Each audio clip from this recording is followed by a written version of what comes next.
Good morning, class. I'm sorry I can't be at school today. Today, Mr. Andrews will discuss with you nationalism in the 19th century. He'll walk you through this brief lecture. You should take notes on this page. It will be very helpful for this little mini unit that will roll into our semester final. After he has lectured to you guys on nationalism, you'll be broken into small groups based on the cards on your desk. You'll be broken into your number of groups. So if you have an ace, you'll work with other aces. A 2, you'll work with other 2s. Once you've been broken into groups, each group will be tasked with creating a visual display, so a giant poster in this case, that informs the class on the impact nationalism had on a specific country during the late 19th century or early 20th century. You will use your textbook, and if you wish, internet resources to research and answer the questions on the next slide about your country that your group has been assigned. Your answers will be presented in a large, organized, and aesthetically pleasing poster. Aesthetically meaning it looks really nice.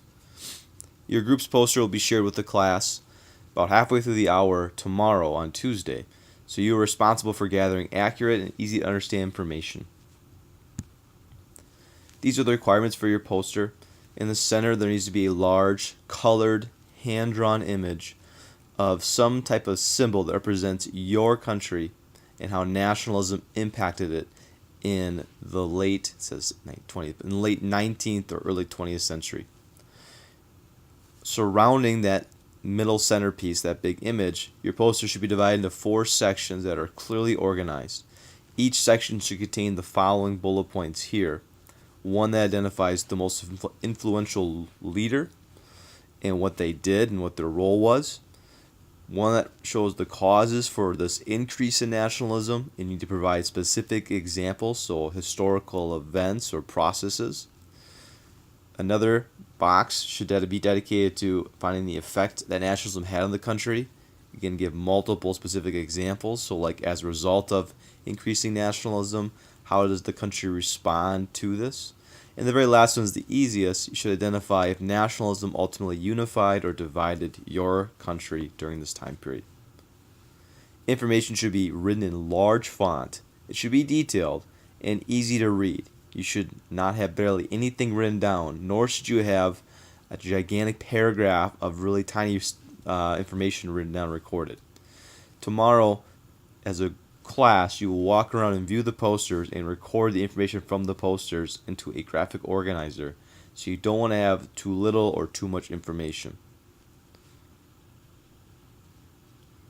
You should identify in the poster once you are done who has gathered what specific information and who also created the central image. These are tasks that should be jigsawed out today so that everybody's doing something in making the poster, and then you should record who did what to make sure everyone is held accountable for the work that they put in and you receives credit for the time and effort they put into this poster. Here's the rubric for how this activity will be scored. It is also posted on the website under Unit 11, Nationalism and Imperialism.